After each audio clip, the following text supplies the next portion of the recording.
Minute early. Um, you have your agenda in front of you. From what I understand, the second item has already been sent to the governor on the House side from the Senate bill, so there's no need in taking that one up. But we are going to take up House Bill number 1268, and we have Representative Hall with us. He's here and he left. Standing right there.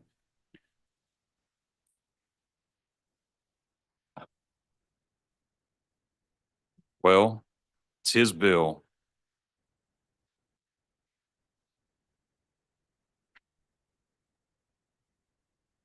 Hey, it's Fat Tuesday. Things happen like this. It's okay. And the chairman made it as well.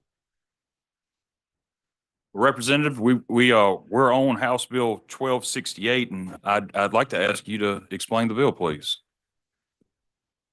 Thank you, Chairman. Thank you, Vice Chairman, and the committee over here on the Senate side. It's good to be over here. I don't spend a lot of time over here, but I like the way y'all do business sometimes. All right, House Bill 1268. This is the Military Save Our Service Members Task Force.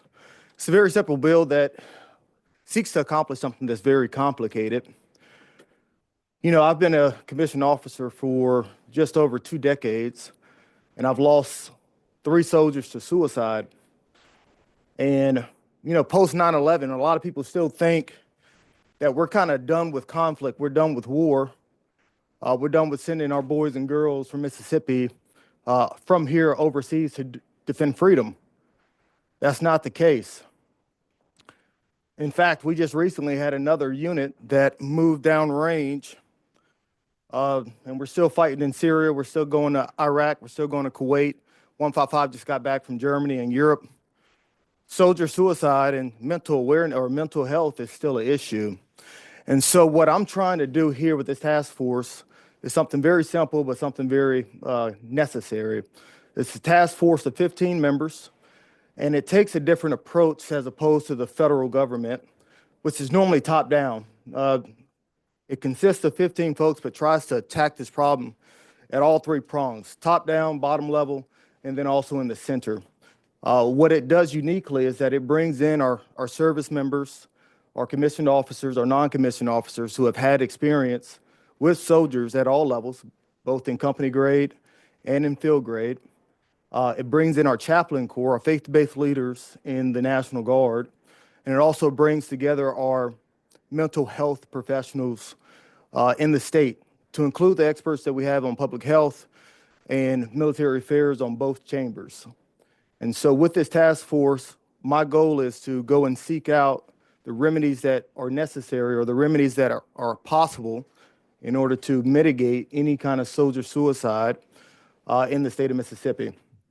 And so that's a brief explanation of the bill. Chairman, I'll pause for questions. Any questions? No questions. I'll entertain a motion.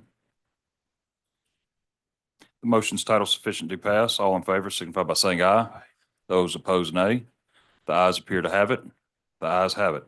Now, we do not have on our agenda, but we do have a Senate nomination of number 61 for retired Major General William Chrysler to fill out the term that Colonel Alan McDaniel had on the Mississippi State Veterans Affairs Board. And Mr. Chrysler, you're here today with us. If you will, tell us a little bit about yourself and why it is that you feel like you're qualified to be on this board and where you see yourself and goals and things that you want to accomplish.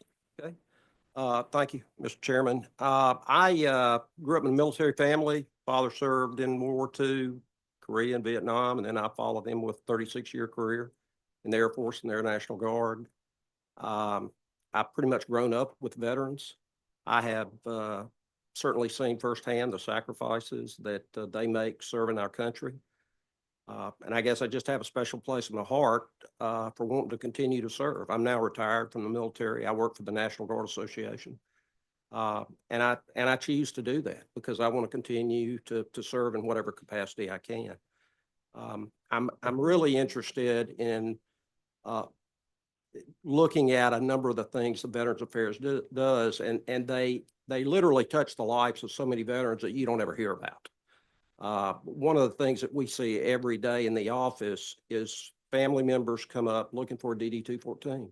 might seem like a really small thing, but to that family whose service member has passed away, the family's trying to ensure that they have a military funeral. That DD 214 gives it to them. It's not a tremendous effort on our part at the State Veterans Affairs Board, but it makes a huge difference to that family. And so many of the things that the Veterans Affairs Board does just that, whether it's helping a service member with their Veterans Affairs claim, disability claim, or even more importantly, taking care of a veteran that needs to go to a nursing home. All of those things interest me. All of them are serving veterans, and that's really why I want to be a part of the board. Any questions from the committee? I was waiting on Mr. Tanner Robinson to come back with the peer report and the economic interest. I don't know. Oh, here you are. Okay. All right. Good deal. Been through this. There are no, red flags or anything like that. I plan to, before we take this up on the floor, to make sure that each member has a copy of this. I apologize with it being deadline day and it being a crazy day that we don't have that.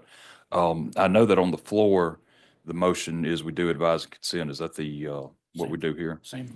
So just know that before we take this up on the floor, I'll make sure that each committee member has this, and you're welcome to look over it. With that, I'll entertain a motion. All right, we have the motion. All in favor signify by saying aye. All opposed, no.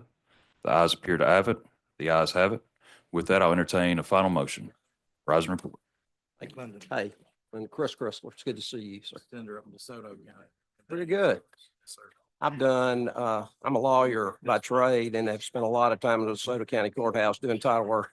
Well, I'm a block